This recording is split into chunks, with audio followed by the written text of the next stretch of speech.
At a tea brunch, my mom said, "If not for pity, no one would have invited you." I took a sip of coffee and smiled. Can you imagine being told, after decades of dedicated loyalty and literally managing your family's entire financial empire, that they only include you out of pity? Yeah, me neither. Until it happened to me. That single cruel sentence delivered with a smirk was the turning point. The moment I realized I was finally irrevocably done. My name is Charmaine, I'm 35, and honestly, I'm still picking up the pieces from wounds my own family inflicted. For years, I escaped their toxicity, built a successful career as a software developer, but foolishly, I maintained occasional contact. Last Sunday, it all came to a head. They invited me to an upscale brunch, to catch up. But between the mimosas and the avocado toast, my mother leaned forward, that familiar, condescending smirk on her face, and dropped the bombshell. "You know, Charmaine," she purred, "you are lucky we even include you."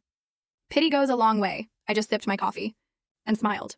That night, I logged into the systems I'd built for them, disabled every single family credit account, and immediately emailed my lawyer about selling the cabin.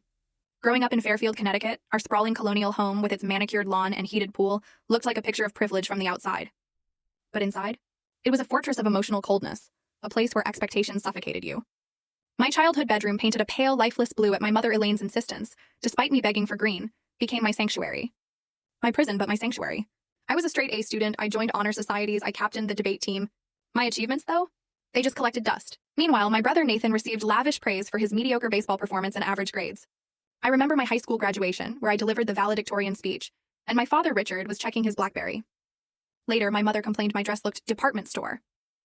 "We expect excellence from you, Charmaine," my father would say dismissively whenever I showed him a perfect report card. "Nathan needs more encouragement. He's not naturally gifted like you."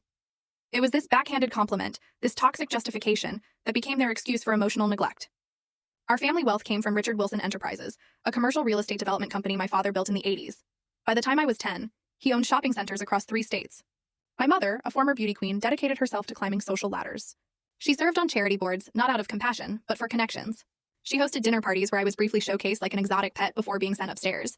Then there was the family cabin in Vermont, nestled on Lake Champlain, 6 bedrooms, a private dock.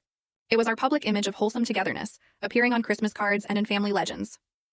The reality? Weekends there meant my full story video added in below,